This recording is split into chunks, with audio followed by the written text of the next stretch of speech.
Light দুটো fittings হয়ে গেছে আর আমাকে সমানে বসিয়ে রেখে দিয়েছে, আমি বসে আছি। তো কেমন লাগছে? হ্যালোজিন, এক একটা হ্যালোজিন। কালোর বার্থডে ছিল, বললাম এই দুটোকে ওপরে লাগিয়ে দাও, ওপরে লাগালে তো হতো। তবে রাত না হলে বোঝা যাবে না কালারটা ঠিক কতটা কি ভালো, রাত না হলে বোঝা যাবে না, তাই তো? তার জন্য কি করে বুঝতে পারছো এত তারের মধ্যে কোনটা কার? ও ঘাঁটতে ঘাঁটতে শিখে গেছে, সঞ্জয়দা শিখিয়ে দিয়েছে। ওই যেমন আমরা ঘাঁটতে ঘাঁটতে কড়া হাতা খুন্তি গামলিটা শিখে গেছি, তেমনই ব্যাপার।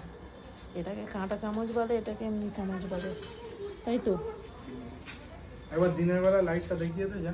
দিনের বেলা লাইট বোঝা যাচ্ছে না, রাত না হলে বোঝা যাবে না। জ্বালাও দেখি, একটা জ্বলছে। ও এখানে জ্যাক খুঁজে নেই, কি রে ভয় পেয়ে গেছি তা। দেখ চলছে দুটো। হ্যাঁ চোখে লাগছে গো, রাতে কি হবে কি জানি। দেখ না,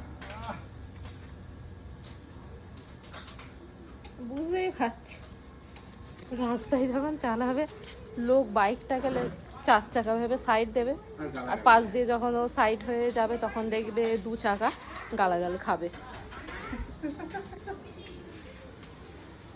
বলো সাকসেস? হ্যাঁ তোমার কাজ সাকসেসফুল? সাকসেসফুল হয়ে গেছে। এবারে ট্যাঙ্কিটা ফিটিংস করবো করে, বাইরের যে তারগুলো আছে ওগুলো, এই হারনেসটা দামি হারনেস, এটা আর গুছিয়ে রাখতে হবে। আমি তো অত শত জানি না, আমি সব মুড়ে মারে ঢুকিয়ে দিয়েছিলাম যে ছেঁড়া তার কি হবে, ভাগ্যিস ফেলে দিইনি, খুব মারতো। মারতে আমায়? মারতাম, ঝগড়া করতাম, ডিভোর্স দিয়ে দিতাম। দেখি মুখটা,